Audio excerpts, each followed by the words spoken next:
Josh is called into the bakery's office at 2 p.m. on a Thursday, still covered in flour from the morning's brioche batch, his hands smelling like butter and yeast. He's expecting a routine meeting, maybe about the new supplier contracts or the catering order for the mayor's daughter's wedding. Instead, he walks into a scene that will replay in his nightmares for weeks. His parents sitting on one side of the desk, his younger sister Lauren on the other, all three of them wearing matching smiles that don't reach their eyes. "Josh, sit down," his father says, gesturing to the single chair facing them, positioned like an interview, like he's the outsider in the bakery he's run for 7 years. His mother slides a thick stack of papers across the desk, the pages crisp and clearly prepared by a lawyer. Josh's eyes scan the top document, his brain struggling to process the words. Transfer of ownership agreement and Lauren Mitchell, sole proprietor, and effective immediately. What is this? His voice comes out smaller than he intended, almost childlike. Lauren's smile widens. That particular smile she's perfected since childhood, the one that says she's won something. "It's time for new leadership," his mother says, her tone the same one she'd used to explain why he couldn't have dessert. "You're good with your hands, Josh, always have been. The baking, the recipes, the technical work. But you're not good with decisions, with business, with the future." Lauren has an MBA. She understands modern marketing, social media, brand expansion. She's what this bakery needs. The words land like punches. 7 years. 7 years of 4 a.m. wake-ups to start the sourdough starter. 7 years of burns on his forearms from the industrial ovens. 7 years of missed birthdays, skipped holidays, relationships that failed because he was always at the bakery. 7 years of believing he was building something that would be his, that his sacrifices mattered, that family meant partnership. "So I'm just what? An employee now?" Josh manages to ask. His father shifts uncomfortably, but doesn't meet his eyes. "You'll assist Lauren. Same salary, same responsibilities for the baking itself. But ownership, decisions, direction, that's Lauren's now. We've already signed everything. It's done." Lauren speaks for the first time, her voice dripping with condescension. "Don't worry, Josh. You'll still get to do what you're good at, the simple stuff. I'll handle the thinking." Humiliation burns through Josh's chest.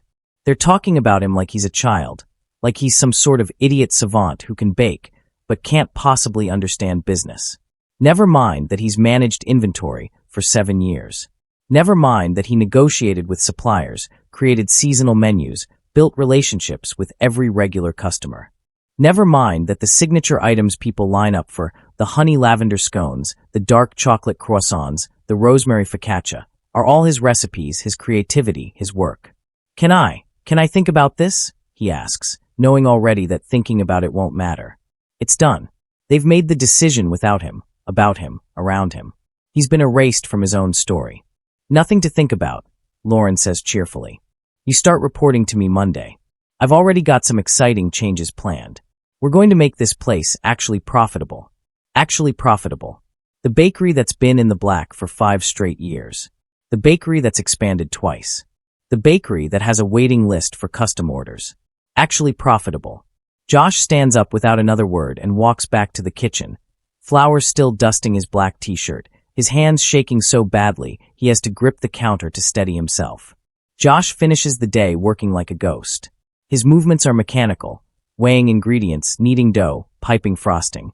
But his mind is somewhere else, cycling through shock and grief and something like mourning. Customers notice. Mrs. Chun, who's been coming in for almond croissants every Thursday for 6 years, asks if he's feeling all right. He forces a smile and says he's just tired. She doesn't believe him but doesn't push. Around 4 p.m., a couple arrives to pick up their anniversary cake, 3 tiers, vanilla bean with raspberry filling, decorated with hand-piped sugar flowers that took Josh 3 hours to create. Lauren intercepts them at the counter, all bright smiles and charm. "Here's your beautiful cake. I really poured my heart into the design. I hope you love it as much as I loved creating it."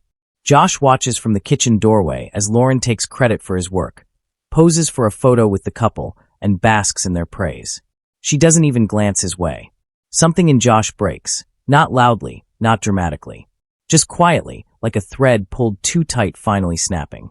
He finishes cleaning his station with meticulous care, scrubbing surfaces that are already clean, organizing tools that are already organized. Then he unties his apron, the one with Mitchell Family Bakery embroidered on the chest, the one he's worn so often the strings are soft and frayed, and folds it neatly. He sets it on the counter and walks toward the back door. His father intercepts him in the narrow hallway. "Where are you going?" "We've still got the evening prep." Josh doesn't answer, just keeps walking. Josh, are you quitting?" Again. That word, again, is designed to wound. A reference to the one time, 6 years ago, when Josh tried to take a weekend off and his father accused him of abandoning the family business. Josh had come back the next morning, apologizing. That version of Josh is gone. "Josh, don't be dramatic. You're tired. We'll talk Monday when you've calmed down." His father's voice follows him out the door, but Josh doesn't stop walking until he reaches his car. He sits in the driver's seat for a full 5 minutes, his hands on the wheel, staring at the bakery he's given everything to. The brick facade he helped his father repaint 3 summers ago. The sign he hand-painted himself. The window displays he changes with every season. It's been his whole world. And they just gave it away like it meant nothing. At home, a small apartment above a laundromat that smells perpetually of fabric softener. Josh collapses onto his couch and stares at the ceiling. The apartment is sparse. A couch, a coffee table, a bookshelf packed with cookbooks, a bed in the corner. He's barely here, has always been barely here, because all his time went to the bakery. He's 32 years old with nothing to show for it except calloused hands, and the realization that family loyalty only runs one direction. He can't sleep. Around 2 a.m., he starts pulling cookbooks off his shelf, reading random recipes like some people read poetry when they're heartbroken. That's when he finds it, his late grandmother's personal cookbook, the one she left him when she died 5 years ago. He's looked through it hundreds of times, has made most of the recipes, has memorized her handwriting. But tonight, flipping through it without really seeing, a small envelope falls out from between the pages on classic butter cake and rose water madeleines. The envelope is yellowed with age, sealed with "For Joshua, when you're ready," written on the front in his grandmother's elegant script. His hands shake as he opens it. Inside is a handwritten letter and a small brass key.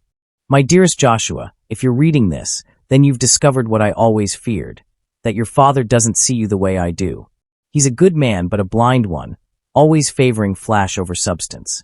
You are substance, my boy. Pure substance. This key opens 247, Oak Street, the little storefront I bought years ago dreaming of opening a second bakery. I always imagined doing it with you, teaching you everything I knew, building something just ours. I ran out of time, but you haven't. If they don't value you there, build your own table. The shop is yours. Everything in it is yours. And remember, the best revenge is bread that makes people weep with joy. I love you. I believe in you. Now believe in yourself. Grandmother Rose." Josh reads the letter 5 times, tears blurring the words. Then he grabs his jacket and drives through the empty 3 a.m. streets to 247, Oak Street, an address in the older part of town where he rarely goes. The building is small, sandwiched between a bookshop and a vintage clothing store, its windows covered in old newspapers, the "For Lease" sign so faded it's barely readable. The key fits the lock perfectly. Inside, everything is dusty but intact. A beautiful old space with exposed brick walls, high ceilings with tin tiles, and in the back, oh God, in the back, a commercial kitchen with a vintage Blodgett oven that makes Josh's heart race. On the counter sits a sealed plastic box. Inside are his grandmother's personal recipe notebooks, pages and pages of her handwriting, recipes he's never seen, notes about technique and creativity and passion. And at the bottom, a business plan she'd written 15 years ago, complete with sketches for a bakery called Rose and Hearth. A bakery she'd dreamed of building with him. Josh sits on the dusty floor and cries for the first time since she died. Not sad tears, but something else, grief and gratitude and possibility all mixed together. She'd seen him, really seen him, and she'd left him not just recipes but permission. Permission to build something his own, to stop accepting crumbs from people who would never value his bread. Instead of spiraling into bitterness, Josh starts cleaning. He shows up at 247, Oak Street every morning at 5 a.m. and works until midnight. Scrubbing floors, repairing equipment, painting walls. The space transforms slowly from abandoned to alive. The old Blodgett oven, after some coaxing and a visit from a retired repair technician who remembers when these were the best ovens made, roars to life. Josh tests it with his grandmother's basic white bread recipe, and the smell that fills the space makes him feel like she's there with him. His phone buzzes constantly with texts from Lauren. Where are you? You need to train the new assistant.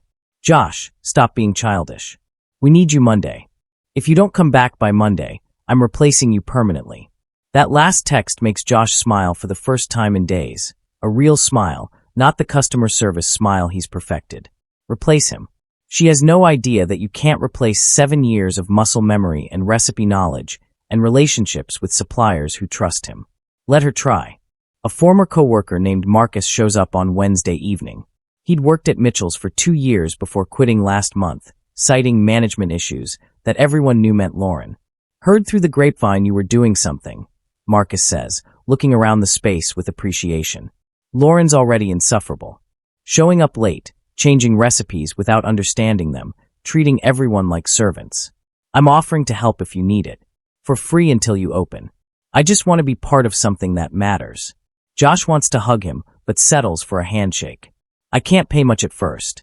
Marcus grins. Doesn't matter. This feels like the first honest thing I've done in months. Within a week, 2 more former Mitchell's employees quietly joined them. Sophia, who'd been the morning shift baker, and James, who'd run the front counter with precision and warmth. They all have the same story. They'd come to Mitchell's because of Josh's reputation, because of the quality and care he brought to the work. Lauren's takeover had poisoned that. They were ready for something better. Together, they transformed the space. Sophia has a friend who does construction who owes her a favor. He builds display cases at cost. James knows someone selling restaurant equipment. They get an industrial mixer for half price. Marcus is a wizard with permits and licensing, navigating bureaucracy that would have paralyzed Josh. And Josh himself works like someone possessed, perfecting recipes, testing techniques, creating the menu that will define Rose and Hearth. The signature item comes from his grandmother's unfinished recipes. A caramel brioche that she'd been working on before she died, notes scattered across 3 different notebooks. Josh experiments for 2 weeks, adjusting ratios, testing proofing times, perfecting the caramel to bread ratio. When he finally gets it right, when he pulls the first perfect batch from the oven, the smell is so achingly beautiful that Sophia actually tears up. That's the one, she says. That's going to change everything. Lauren posts a video to TikTok on a Friday evening, standing in Mitchell's kitchen with the artificial brightness of someone performing confidence. Hey everyone, Lauren here, new owner of Mitchell Family Bakery. Just wanted to address some rumors. Yes, we've had some staffing changes because I believe in excellence and innovation. Some people are comfortable with mediocrity, but I'm here to elevate this brand. We're not just a bakery anymore. We're a lifestyle experience. Exciting changes coming. She flashes that smile, the one that doesn't reach her eyes. The video goes viral, but not the way she expects. The comments section becomes a battlefield. Who talks about their family like that? Some people are comfortable with mediocrity. You mean your brother who built that bakery? This energy is toxic. I'm never going back there. Imagine forcing out the person who made your business successful, then bragging about it. The audacity to call family members mediocre on Maine. The local food community is small, and word spreads fast. People who've been going to Mitchell's for years start asking questions. Where did Josh go? Why the sudden change? What happened to the recipes that made Mitchell's special? Lauren's defensive responses to comments only make it worse, her privilege and entitlement laid bare for thousands to see. Meanwhile, Josh and his team prepare for a soft opening. They print simple flyers and hand them out in the neighborhood. Rose and Hearth. Opening soon. Where bread is made with love and respect. No fancy marketing. No social media presence yet. Just honest work and hope that it'll be enough. The soft opening is scheduled for a Saturday morning. They're prepared for maybe a dozen curious neighbors. Instead, a line forms before they even unlock the door. People who saw Lauren's video and went looking for Josh. People who'd heard whispers about a new bakery from former Mitchell's staff. People drawn by the simple beauty of the space and the smell of fresh bread wafting through the propped open door. Among the first customers is Maya Rodriguez, a local food blogger with a modest but devoted following. She orders the caramel brioche on a whim, takes one bite, and her expression transforms from polite curiosity to genuine awe. "Oh my God," she says out loud. This is the best thing I've ever tasted. What I asked this? Josh, working the counter because they're short-staffed, explains the recipe with the quiet passion that comes from talking about something you love. Maya takes notes, takes photos, takes 3 more bites before she even thinks about posting. Her review goes up that evening. Thread. I just discovered Rose and Hearth Bakery, and I need to tell you about the caramel brioche that made me believe in God again. This is not hyperbole. This is not sponsorship. This is just truth. The thread goes viral overnight. Screenshots shared across platforms, people tagging friends, the phrase "believe in God again" becoming a local meme. By Sunday morning, the line wraps around the block. They sell out by 11 a.m. At Mitchell's Family Bakery, the changes are immediate and devastating. Customers stop coming. Longtime regulars quietly switch to Rose and Hearth. The elaborate lifestyle experience changes Lauren implemented. Higher prices, smaller portions, trendy but flavorless menu items alienate the core customer base. Reviews tank. Revenue drops. Lauren blames Josh publicly on social media. It's hard to compete when someone steals your customers through manipulation and lies. But the internet isn't stupid. People start sharing their Mitchell's experiences. Rude service, decreased quality, Lauren's visible contempt for customers who dared to ask for the way Josh used to make it. The backlash is swift and brutal. Lauren's parents try to intervene, posting defensive comments that only make things worse. Lauren is a talented businesswoman with an MBA. Sounds hollow when your bakery is empty and your competitor has a 2-hour wait time. 3 weeks after Rose and Hearth opens, Lauren shows up. Josh is in the kitchen when Marcus comes back looking uncomfortable. Lauren's here. She wants to talk. Josh wipes his hands on his apron, a new one, simple black with Rose and Hearth, embroidered in gold thread, a gift from Sophia, and walks out to find his sister standing near the display case, her phone conspicuously in her hand, angled like she's filming or taking photos. "Josh," she says, her voice sugary sweet. "This place is amazing. I'm so proud of you. I was thinking, why don't we collaborate? Pool resources, share recipes. Maybe I could get your input on some things at Mitchell's." She's edging closer to the display case as she talks, her phone camera clearly focused on the recipe board behind the counter. Josh recognizes the performance immediately. She's not here to reconcile. She's here to steal. Marcus recognizes it too. He'd mounted a discreet security camera last week after Josh mentioned Lauren might try something. "Hey Lauren," Marcus calls out, his voice friendly but firm. "Smile, you're on camera. Crystal clear video, audio, everything. Just so you know for, future reference." Lauren's face goes from fake friendly to panic to furious in seconds. "You're recording customers without consent? That's illegal." "Actually," James chimes in from behind the register, "there's a sign right on the door saying premises are monitored for security. Standard practice. You might have noticed if you'd actually come to visit your brother instead of industrial espionage." Lauren's face flushes crimson. She storms out, but the damage is done. Marcus uploads the security footage to his personal TikTok that evening. When your competitor shows up pretending to make peace, but is really trying to photograph your recipes. The audacity. The video gets 200,000 views overnight. The comments are ruthless. "Stealing from your own brother? Girl. The way she thought she was slick with that phone angle skull. This is literally a crime. Like actual industrial espionage. First she steals his bakery. Now she's trying to steal his recipes. Shameless. Lauren's attempted theft is the final straw. Mitchell's loses its last loyal customers. Suppliers who've worked with Josh for years quietly switched to Rose and Hearth, citing payment issues and unprofessional conduct at Mitchell's. Bills pile up. The landlord threatens eviction for late rent. Lauren's parents, who'd been funding the shortfalls, finally run out of money or patience or both. On a Wednesday afternoon, 6 weeks after Josh walked out, his parents show up at Rose and Hearth together. The lunch rush is over, and Josh is prepping dough for tomorrow when Marcus calls him to the front. His mother and father stand awkwardly near the counter, looking smaller somehow, diminished by circumstances they created. "Josh," his mother starts, "we need to talk. That video Marcus posted, it's destroying Lauren's reputation. You need to have him delete it. The audacity is breathtaking." "No," Josh says simply. His father's face reddens. "This is family, Josh. You're making us all look bad. Lauren made a mistake, but you're being vindictive." Josh feels something cold and final settle in his chest. A mistake is burning a batch of bread. Lauren came to my bakery, pretended to want reconciliation, and tried to steal my recipes on camera. That's not a mistake. That's calculated theft.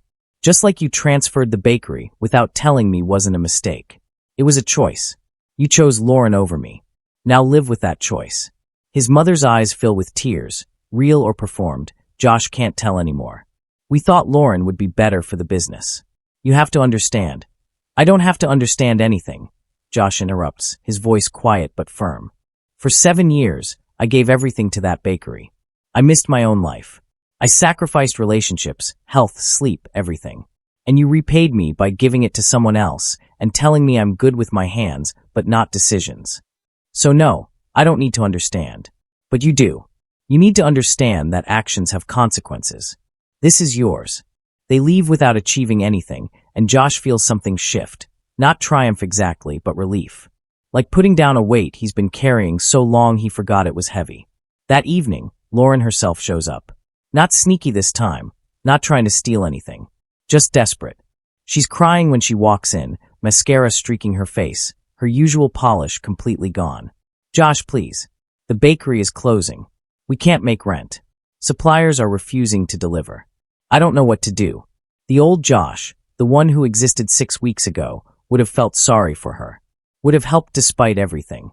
But that Josh died the day she smirked about him doing the simple stuff. This Josh just looks at her and waits. I'm sorry, Lauren says, the words coming out between sobs. I'm sorry I was awful.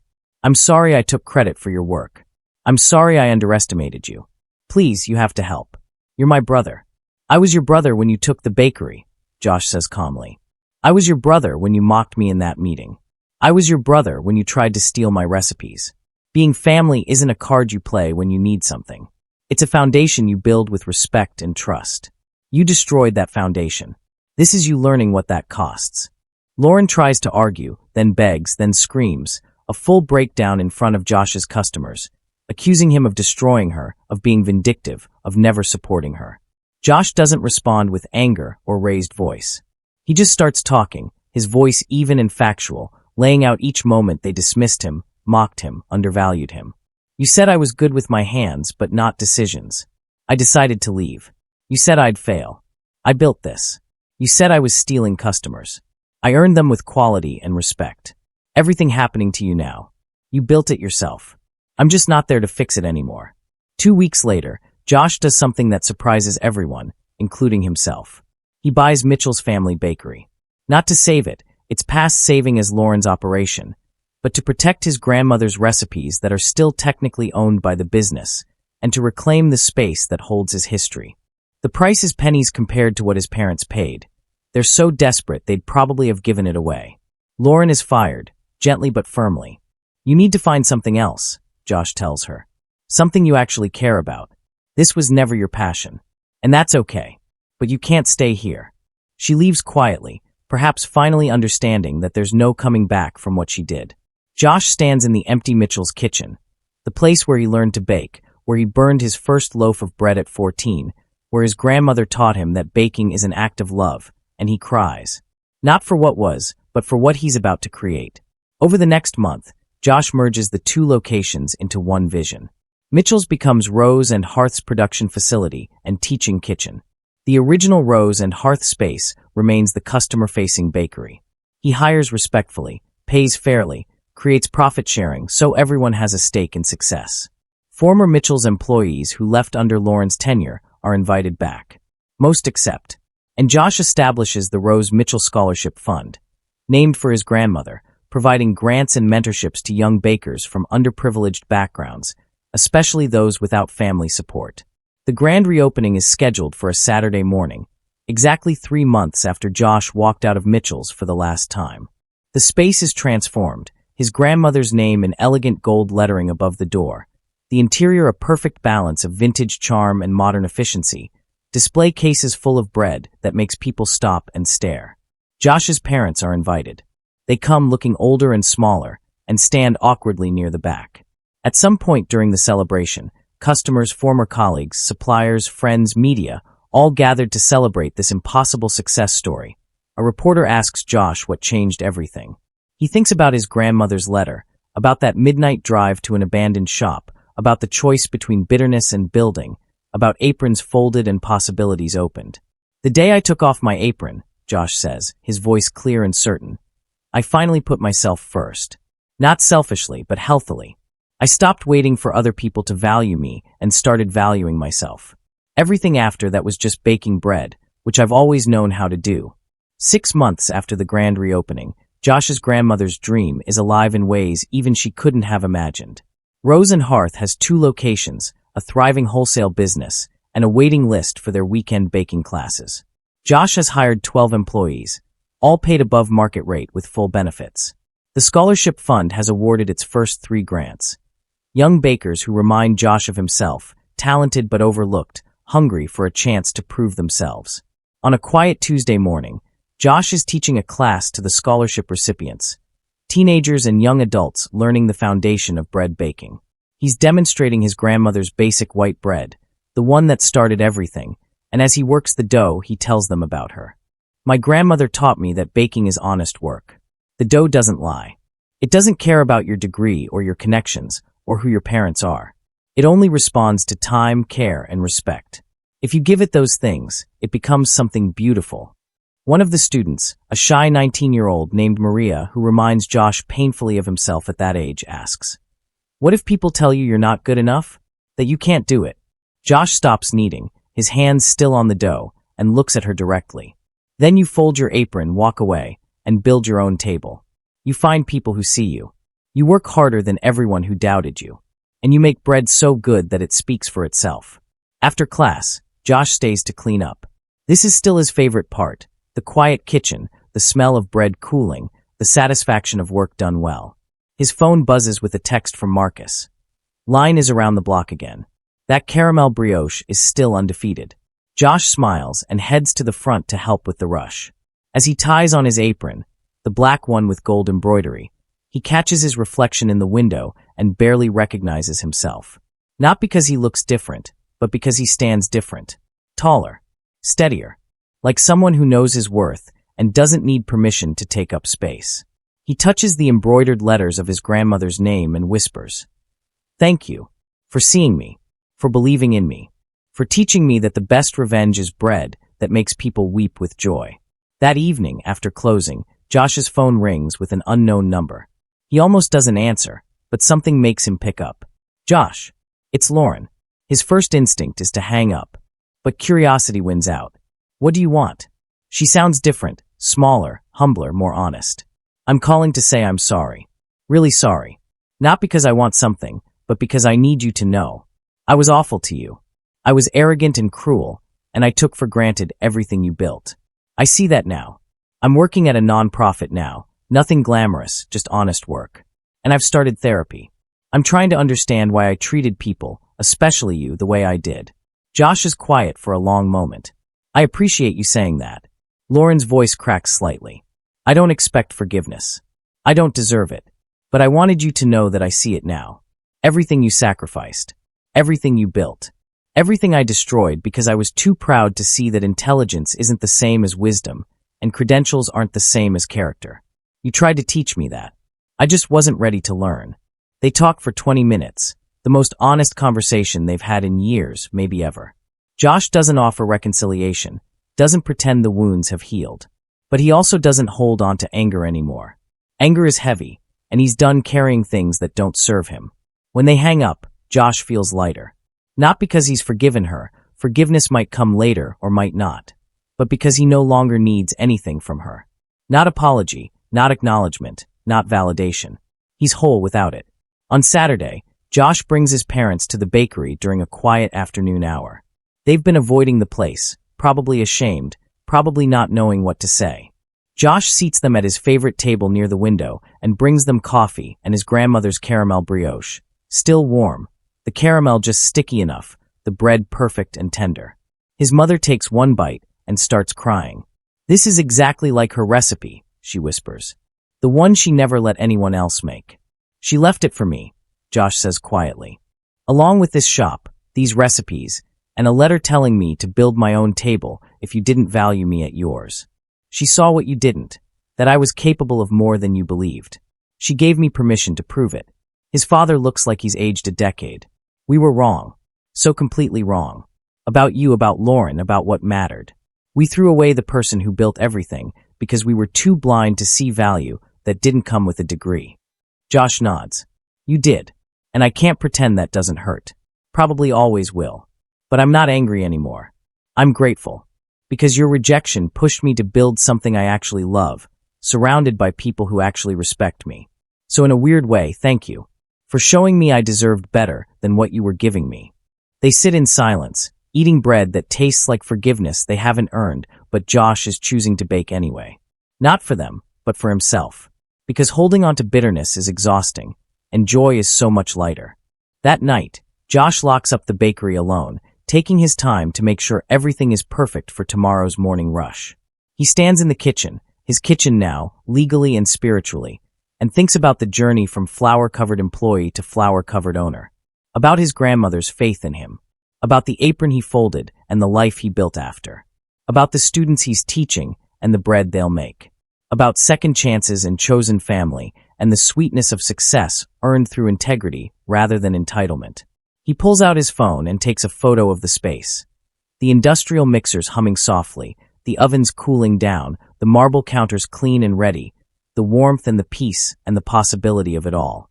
He posts it with a simple caption. 3 months ago, I was told I'm good with my hands but not decisions. Today, I'm making the best decision I've ever made. Choosing myself, choosing honesty, choosing bread that speaks for itself. To everyone who's ever been undervalued by their own family, your worth isn't defined by their blindness. Build your own table. Make your own bread. Prove them wrong by being so beautifully, undeniably right. The post gets thousands of likes and shares, comments flooding in from people who felt overlooked, undervalued, dismissed by the people who should have championed them. Josh reads a few of them, his eyes blurring with grateful tears, before turning off his phone and heading home. Tomorrow is Sunday, their busiest day. The line will be long. The orders will be complicated. The work will be hard. But it will be his work, done his way, in a space built on respect and love, and his grandmother's enduring faith that good people doing honest work will always rise. And as Josh drives through the city streets, exhausted but content, he realizes something profound. Success isn't about proving wrong the people who doubted you. It's about proving right the people who believed in you, especially when that person is yourself. His grandmother gave him recipes and a key and a letter. But what she really gave him was permission to value himself enough to walk away from people who didn't. That permission, that self-worth, that understanding that love without respect is just pretty words. That's the inheritance that changed everything. The day he took off his apron was the day he finally put himself first. And everything beautiful that followed was simply him becoming what his grandmother always knew he could be. Not just a baker, but a man who understood that the truest form of success is bread shared with people who deserve it, made in a space built on dignity, served with the quiet confidence of someone who knows their worth and never again needs anyone's permission to take up space in the world.